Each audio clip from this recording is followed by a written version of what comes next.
What's going on, everyone? Welcome to another Bros Talking Soccer podcast. My name is Dave Knittel. I am here with my brother, Matt. Christian may be joining us as we go along here, and we are joined by our friend, Matty Knips from the Underdog Soccer Podcast. Matty, how you doing today? Doing well. How are you guys? Doing well, thanks. Can't complain. Can you tell us a little bit about the Underdog Soccer Podcast? Yeah, sure. So it is a all USMNT podcast. Talks about their games, what's going on with them, how their players are doing, and basically just talks all about them. It's about 6 months old, 5-6 months old, and so I'm just now getting into it. So yeah.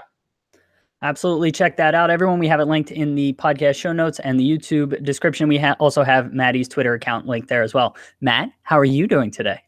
I'm doing great, Dave. Thanks for asking. I'm excited just watching, the second semifinal, and excited to watch the final this weekend and the third place game. Yeah, lots more soccer to watch. It was fantastic. So I didn't say this, but it is day 28 of the World Cup. Today is Wednesday, July 11th, and we're going to break down Croatia versus England. So if you're watching live on YouTube, please feel free to interact with us as we go along here. If you're listening to the podcast, thanks so much. And, feel free to check out our YouTube videos as well. First off, condolences to, I know we had a lot of English guests on here and a lot of people who listen to the show from England. So condolences to you on the loss. If anyone doesn't know, Croatia just beat England 2-1. If we have anybody listening to us from Croatia, hello, welcome, thank you, congrats. But Matty Knips, your thoughts on the match? Yeah, sorry, I'm here. I'm just trying to get more lighting in here. Okay. I honestly, I feel like the hands down best game of the tournament might be, or probably is the Japan-Belgium game. But I feel like this definitely rivals it. I mean, this was a pretty incredible game. I mean, it was filled with action. There was a lot of good shots. There was a lot of good soccer. And I was just, it's one of those games where you're like glad to watch the whole thing. And it's also nice to not have any stake in the game whatsoever. So, just having a solid outcome like that. And I was also glad it didn't go to PKs. I especially feel like in the second half, Croatia kind of started pulling away with it and started kind of dominating the possession and the chances and everything. And so I was just like hoping it didn't go to PKs, because 3 games in a row for them and the second game for England, it would just kind of suck to end such a great game like that on PKs. So I was thrilled with the game overall. Yeah, and what you touched on when you first started talking, Matt and I were talking about it before we went live here, just the fact that we really didn't have too much of a rooting interest, and so we could kind of enjoy it, which was nice. Matt, thoughts on the match? Yeah, I thought England started out extremely well, getting the goal in the 5th minute.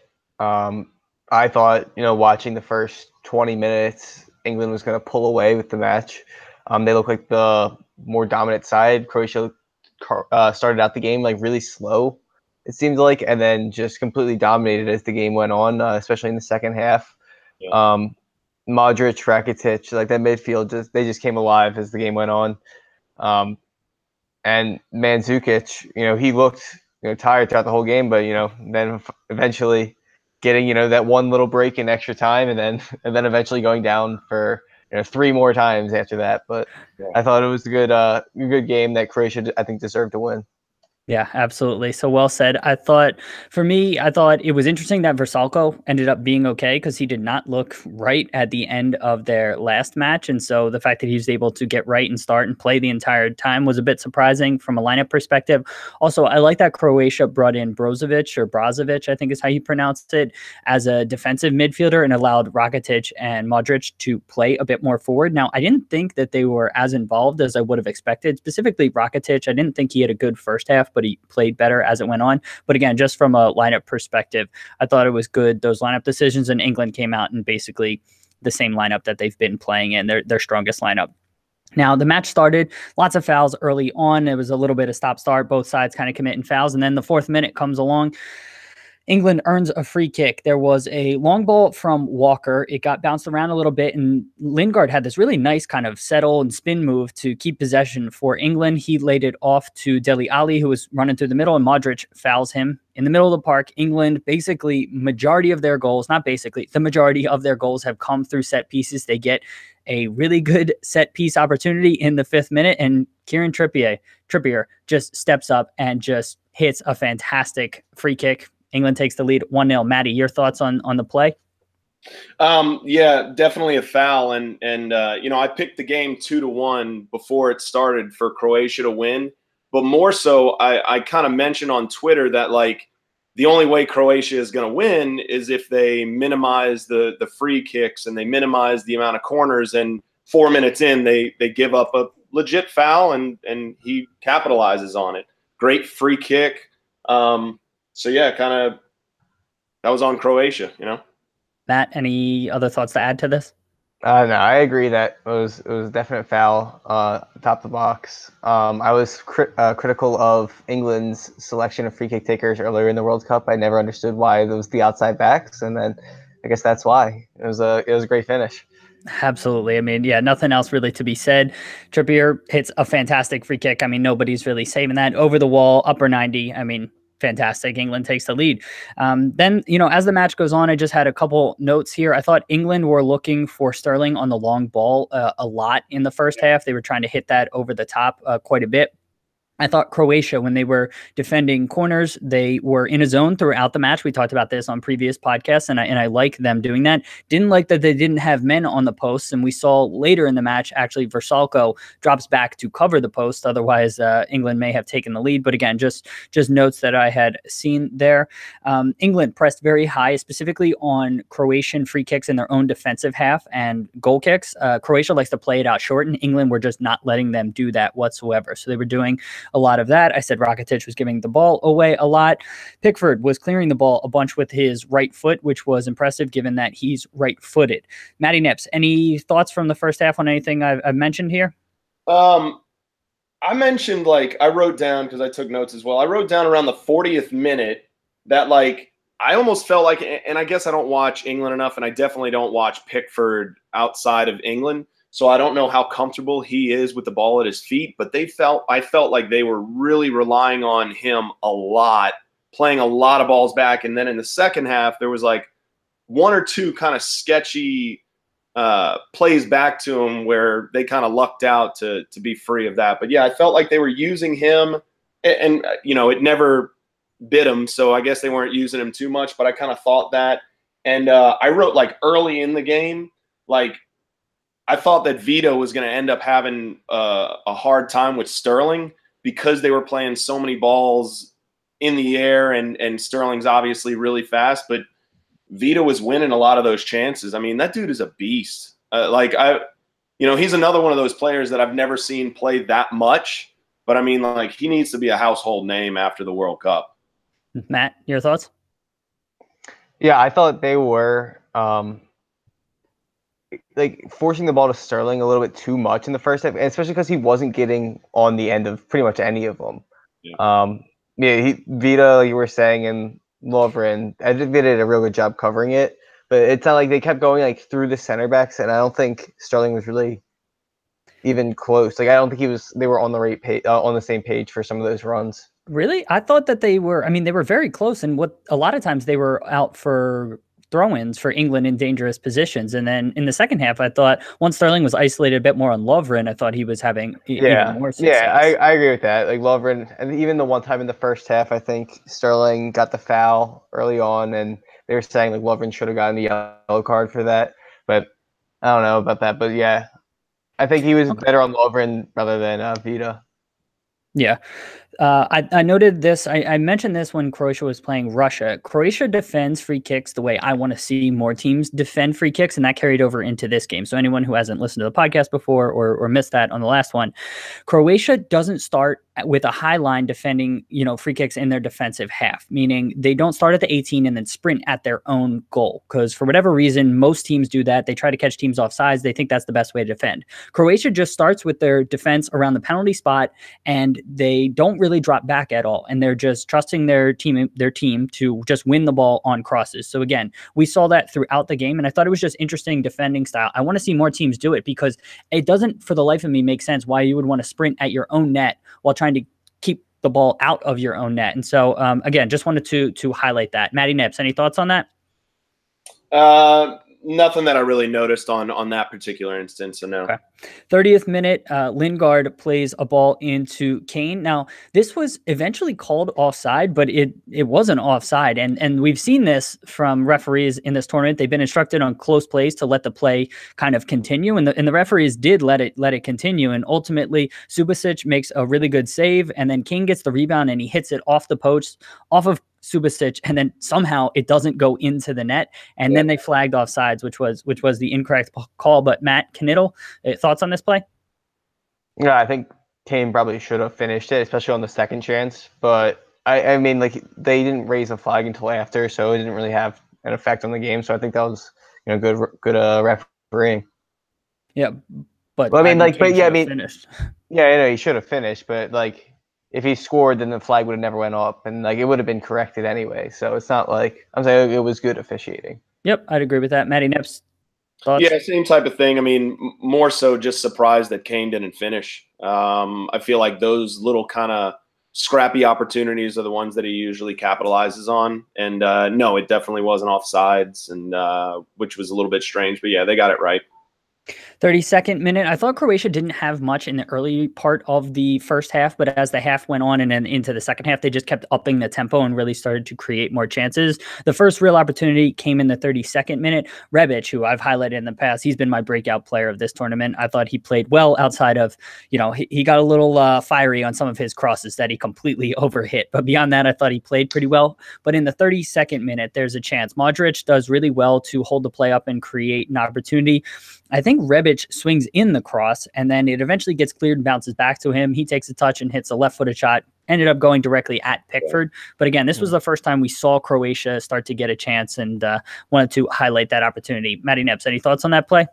I vaguely remember it. I do remember the shot by Rebic, and it was a good save by Pickford, or I guess it was kind of straight to his hands. But that was kind of the first opportunity where, Croatia looked like they were in the game. Matt Knittel, anything else you wanted to add? No, I think you guys pretty much covered it. Okay. First half, just the last thing I wanted to point out is that England was getting opportunities at the top of their offensive penalty area. So right around the top of the 18 in the middle of the park. And when England could get Croatia to scramble a little bit, I didn't think Croatia was scrambling particularly well, and they would almost overcommit to where the ball was. And one pass by England saw English players at the top of the box, just in acres of space. We saw it with Lingard a couple of times. I think Dele Alli got in there. And so Croatia was just leaving gaps there. And eventually they ended up closing that down. But particularly in the first half, there was just a lot of space there for England to exploit. And, England didn't make them pay, which I think they're gonna regret. Second half started, and I just noted that the ref was not calling fouls in a couple different instances that were clear fouls on, mainly I remember England, but he was just letting a lot go. And so I was a little bit surprised at that. Matt Knittel, thoughts on that? I missed the first couple of minutes because I was making food, so I may have missed a couple of those calls. All right, but did you notice it during the game, the referee's performance at all, or no? I didn't notice it was that poor. I didn't think there was too many fouls. He just let go that he wasn't calling. I know at certain times he was calling them more so than he would have an excessive amount in a short period of time and then go a decent period without fouls called. But I didn't think it led to the game getting out of hand or anything like that. So I think it was good officiating. Matty Knips, any thoughts on the ref? Yeah, okay. So first, I thought that I see what you're saying with the beginning of the second half. He did kind of let things slide a little bit, and it didn't get out of hand. But I felt like in the first half for sure there, and I'm as a Liverpool fan, this is even a little hard to say, but there was definitely times where Lovren should have got a yellow. And you could see in the replay, he's going in hard on some of the other players, and I was really kind of surprised he didn't get one early. Can I mention something else from the first half? Of course. So in the 45th minute, I think it was a corner for Croatia, and they showed barely a little bit of a replay, but it looks like the England defender, and I forget who it was, had both of his hands on the shoulders of Lovren and pulls him to the ground. And so right after he blows the whistle for halftime, and Lovren goes over to the ref, and a couple other guys go over to the ref, and they're asking, where's the VAR on that? And they said they looked at it, but I don't know. I thought it was a PK for sure. Matt? Yeah, I was just really confused by that situation too, because they said it was being checked, and they didn't really show the replay. I think they maybe showed one replay at the time, so I didn't even notice the foul. And then when they said, it was being checked, and I guess they advised him not to look at it. Yeah, I was in the similar situation. I didn't even notice it because a lot of times at halftime I rush to make food or do something. So I didn't even know anything happened until the second half when the announcers happened to mention it. So this wasn't the play where Lovren and Maguire were holding each other and the foul was called on Lovren, was it? Or no, is that a different? No, I don't think so. That was in the second half. That one was pretty blatant on Lovren. Yeah. Okay. So yeah, I didn't see this, but I did note that the announcers highlighted it, and so I can't really comment. So did you think it was worthy of at least a VAR look? Definitely, at least a VAR look, and I thought it was a PK for sure. I mean, he's got two hands on his shoulder, and it looks like he just takes him right down to the ground. Okay, fair enough. So we'll take your word for it, and I'm sure. It's unfortunate they didn't look at it. Now in the second half, I thought Croatia was coming out and trying to press more, but they were crossing the ball into the box mainly from their wingers, which were Rebic and Perisic, and they only really had Mandzukic and the other winger, whoever wasn't crossing the ball in the box. And so they finally found a little bit of success when, whether it was Modric, Rakitic, or maybe the outside backs got forward and crossed the ball in because they had more runners in there. And so I just happened to note that they finally had a little bit of success when Modric got forward and got a cross in. I think Perisic, that was the Perisic blast in the 65th minute that Kyle Walker took right off his nuts, which was very brave of him. But they finally found a little bit more success, and that's actually where their goal comes from. But Matt, any thoughts on Croatia's play before the goal? Yeah, I think for most of the game, England did actually a really good job of defending crosses. I think it was because Perisic or Rebic were the ones crossing it, and there wasn't much options. But Mandzukic was pretty much neutralized the entire game. You weren't really worried about him too much. And for a target striker and how much he means to Croatia, usually it was just good. I thought England did a real good job defending today. Matty Knips, thoughts before we talk about the goal? Not too much. No. Go ahead. All right. So 68th minute, that's where Croatia gets their goal. And Croatia had really good play here where they were switching it from side to side quickly. So it started with, I think, Modric has the ball on the right side of the field. I think he plays it back and then eventually makes its way out to the left side of the pitch where Rakitic is. Rakitic takes maybe a touch, but he's in acres of space and quickly sprays it back across the field on a driven ball. So it's a quick ball. It's not a lofted one where it gives England a ton of time to recover. Vrsaljko takes one touch and hits it. It's almost kind of bouncing when he hits the cross, and Vrsaljko's the outside back for Croatia. And what he's able to do, because the ball is bouncing a little bit, is he's able to hit it with pace, but it also gets a nice arc to it. And so a lot of times you'll have guys, when the ball is completely on the ground, they'll try to hit it with pace and completely overhit it, or they'll loft it up high. So in this case, I thought it really worked out to Croatia's benefit that he was able to hit it the way that he was. Ball gets swung in. Again, it's coming with pace, and Perisic is able to get in front of Walker, who's kind of waiting for the ball. Perisic comes in very high with his foot, gets a touch on it, and it's 1-1 to Croatia. Matty Knips, your thoughts on the goal? Yeah, great goal, great ball in. To the high boot, I guess. I felt like one of the reasons that they didn't call it, they said the commentators say something about, on a goal scoring opportunity like that, you're a little bit more lax. It's the same reason, like on a bicycle kick, you're not going to carry that back. But also, who's the defender? Walker? Yeah. Yeah, he does kind of go low with the head. It's not like he jumped up to head it away. He kind of goes down to head it. So he kind of went closer to the foot. The foot was high, but I saw nothing wrong with it. It's still a great goal. Okay, so you're good with the no call. Matt, your thoughts on the goal? Well, I think it was a great cross. Perisic does so well to win that ball, but I mean, technically it is a high foot, but you don't call it back in that situation, especially after he scores. Yeah. And what it means. Yeah, I saw on Twitter, somebody had tweeted at Taylor Twellman. It was some story about a referee had taught this guy in class one time. Taylor Okay. Twellman scored this ridiculous bicycle kick goal, and technically, it was a high boot, and the referee like told the players like, you don't take away a goal like that. And so I think there is an element of like understanding the game and the moment and all of that. And if he made serious contact, I think you would have seen a foul called. But I'm okay with the no call, just given this scenario and all of that. So I think I'm with you guys. Matt, something else to add? Yeah, it's like one of the Ibra goals, like where he has like he has so many high boot goals, but you just don't take them away because They're too pretty. Yeah, exactly. Absolutely. Now, so Croatia takes the lead, and then they're on the front foot basically the rest of the half. England is really reeling. Croatia just really upping the tempo. Perisic hits the post in the 72nd minute. This comes from a miscommunication between Stones and Pickford. I think Stones is either wanting to head it back to Pickford or expecting Pickford to come out, and Croatia gets a little bit of pressure there, and so Stones turns and tries to clear it, doesn't make good contact, and Perisic picks up the ball, does a nice step over, gets by Walker and hits it to the far post. Off the post, doesn't go in, but Matty Knips, thoughts on this play?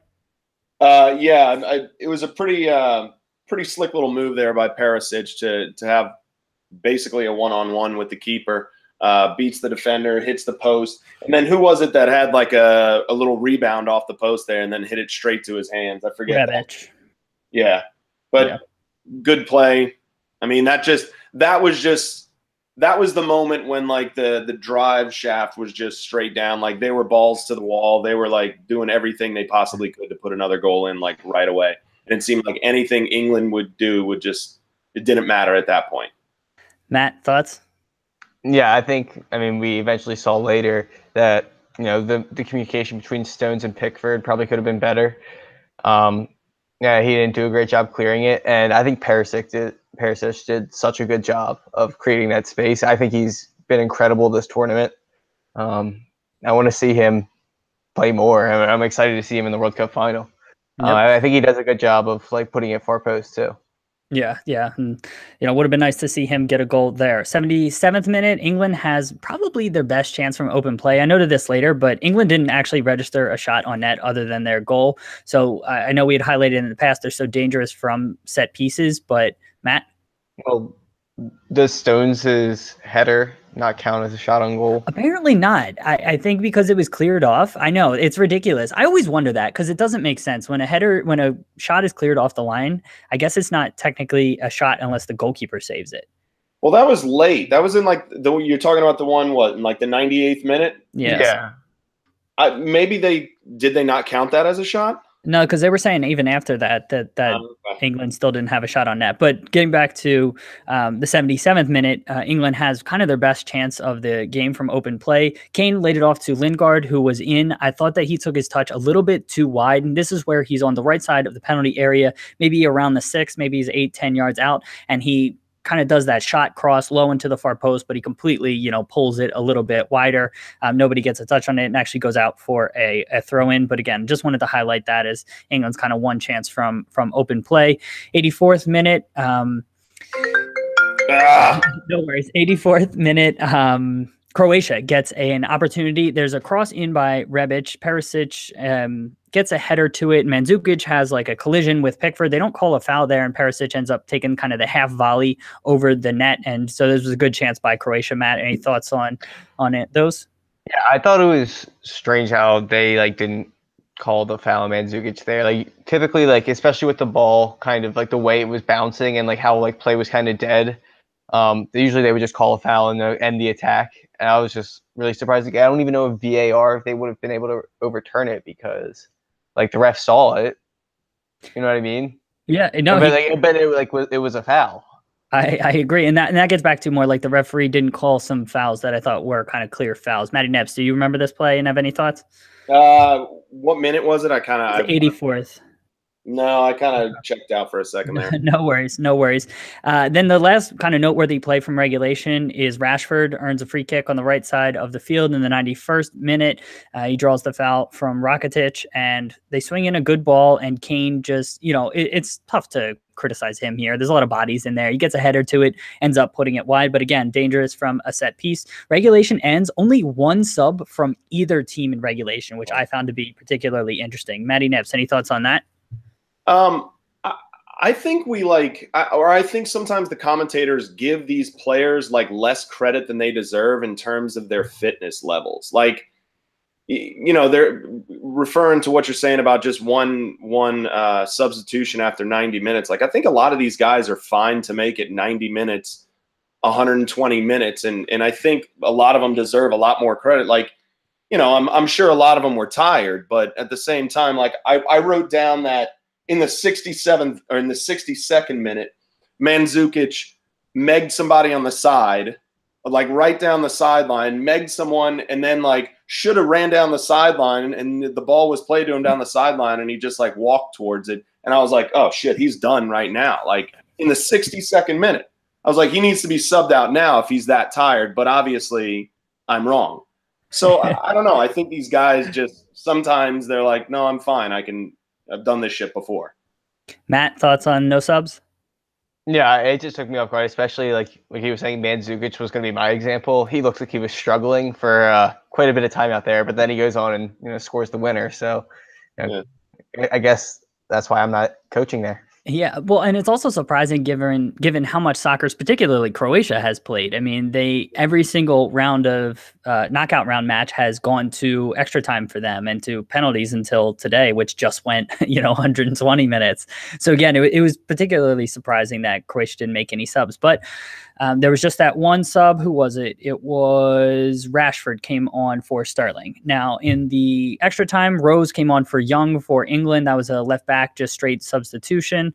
Then 95th minute, Strenic, the outside back for Croatia, forced off due to injury. Dyer comes on in the 97th minute for Henderson. And then the last thing I wanted to highlight. So those are the subs. I just wanted to, so everybody knows who's on the field and whatnot. 99th minute, that's where Stones has the header that we were talking about earlier. There were no men on the post for Croatia, but Vrsaljko did a good job of kind of falling back from his zone onto the far post. And so I don't know if that was just instinct from him or if that was a clear tactical thing, but it proved to be the right play. Matt, your thoughts on this play? Yeah. I mean, from my angle, it seemed like that was going to the back of the net, the header. It was good dropping back. And like you were saying, no people were on the post, but I'm not sure if like it was tactical or not, whether or not someone is supposed to drop onto that back post. Matty Knips, thoughts on the play?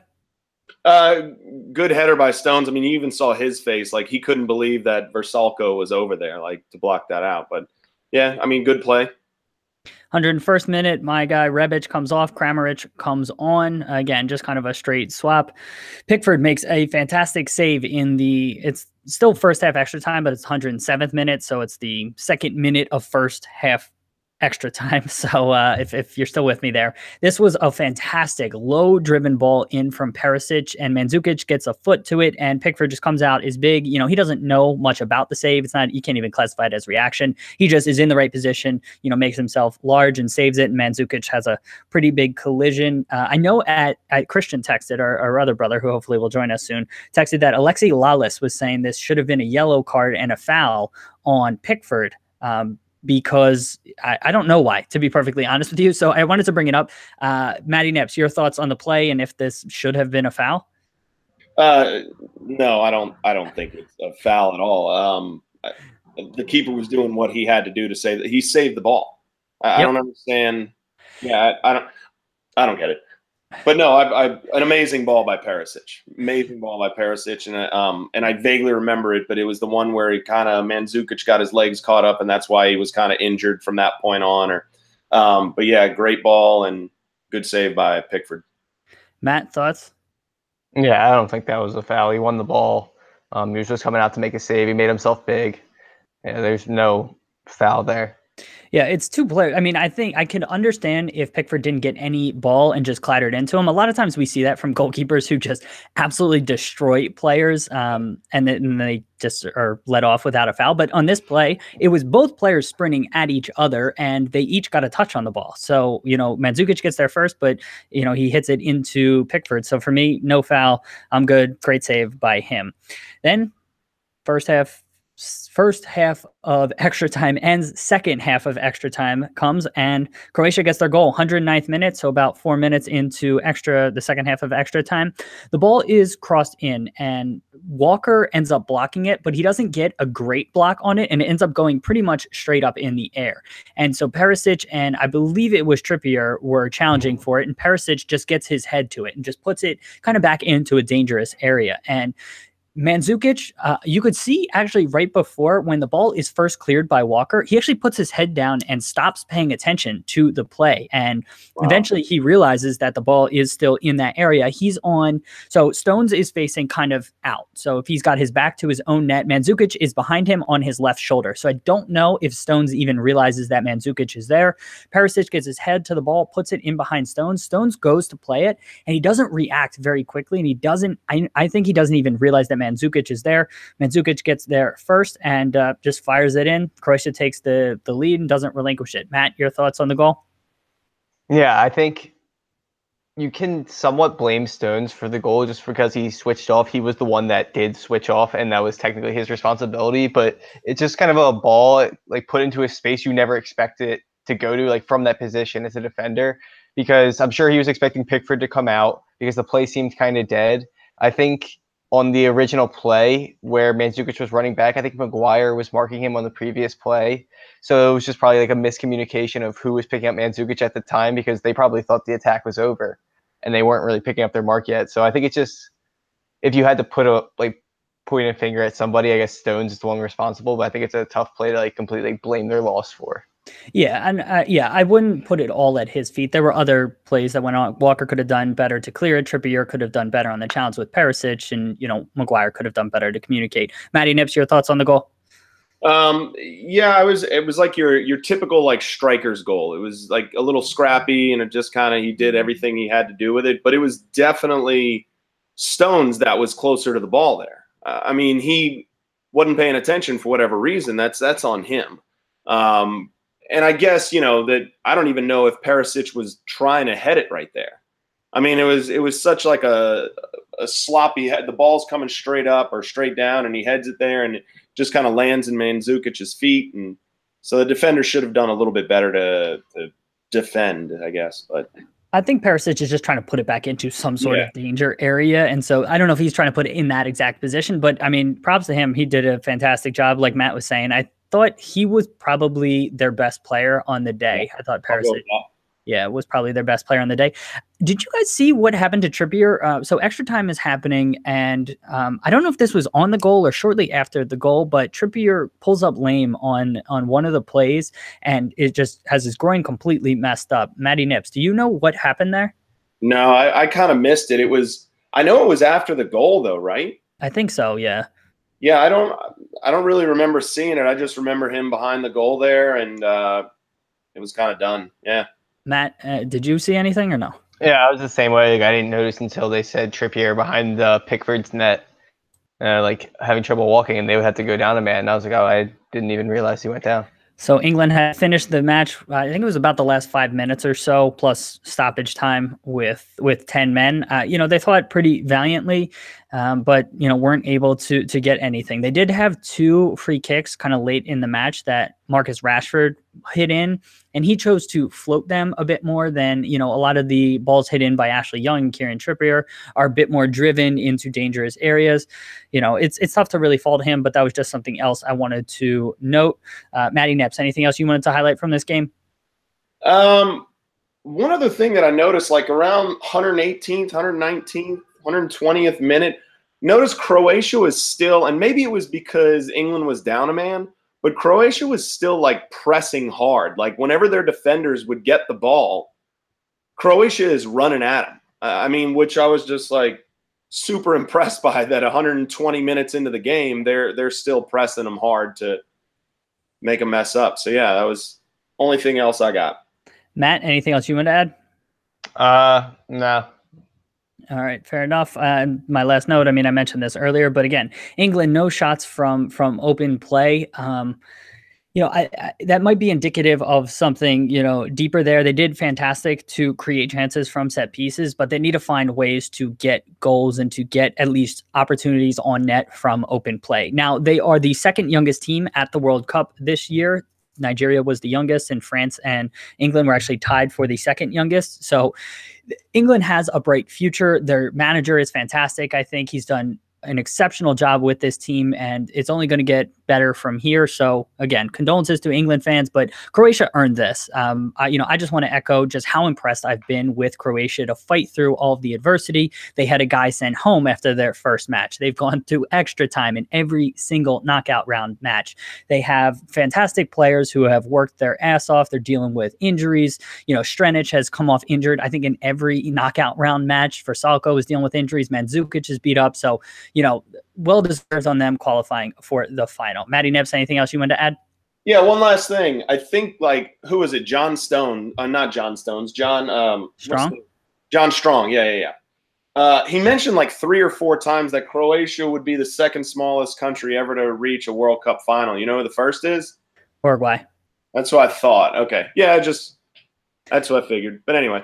Yeah. No, thank you for bringing that up. I wrote it in my notes and then forgot to come back to it. So yes, that is a really good point of note. I mean, props to them. They're former Yugoslav nation, 4.7 million people. I mean, it's incredible in today's world that a country. 1. What is it? 4.1. 4.1. Yeah. I mean, that's exceptional for them to qualify for the World Cup final. Matt, anything else you want to add from this game? No. Okay. Before we talk about this weekend's matches, I wanted to mention our partner, StadiumScene.tv. So StadiumScene.tv is a travel blog for anyone going to matches and or stadiums in the U.S. So if you're going to any sort of sporting event, you want to go to StadiumScene.tv, check out where to park, where to eat before the match, what bars and restaurants to visit. They have all that information. In addition to that, they partner with content creators like us at Bros Talking Soccer. They have a bunch of other partners across a variety of sports, making blog posts, podcasts, YouTube videos, and so much more. So go check out StadiumScene.tv. Now let's talk about this weekend's matches. Saturday, we have the third place game, Belgium versus England. Matty Knips, what are you expecting from this game? You never know what to expect from those games. I mean, it could be one team just sends it in and just kind of, and somebody wins 3-0 like happened 4 years ago. I mean, Brazil lost 3-0, right? To be honest, I don't even remember. I mean, these games are so tough to judge. Let's make it a broader discussion about third place games in general. I mean, what are your thoughts on third place games? I think it's pointless. I really think it's pointless. I think England will win because Belgium won't be able to beat them twice. I also think England is still riding pretty high on the whole it's coming home thing, and their fans really did a good job. And I mean, even after the loss, they were still kind of cheering and singing and everything. So I think they're going to be high on that, and they're going to win. But a third place match in general, no, I don't. I probably won't watch it. Matt, your thoughts on third place matches in this one? Yeah.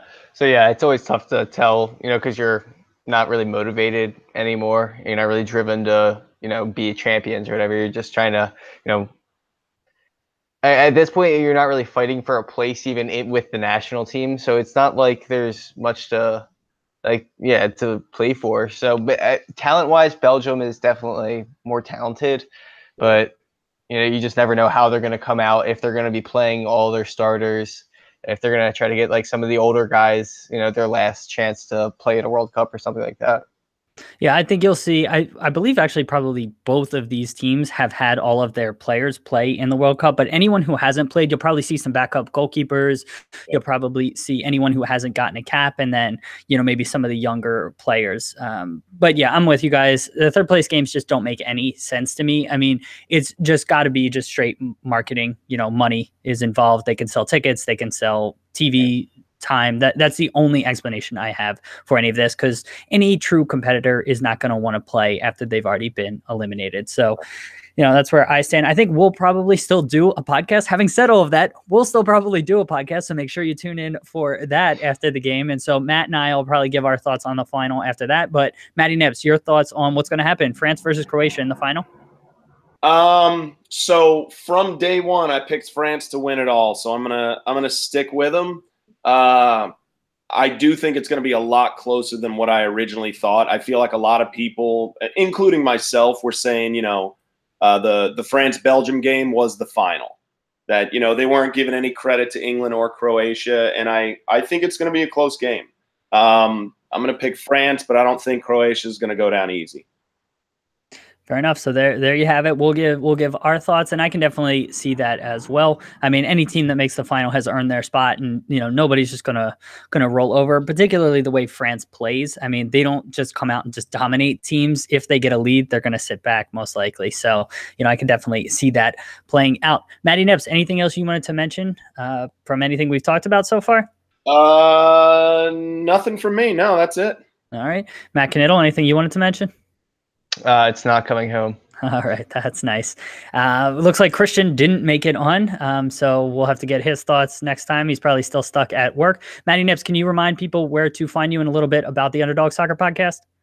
www.underdogsoccerpodcast.com. Once again, just an American soccer men's podcast.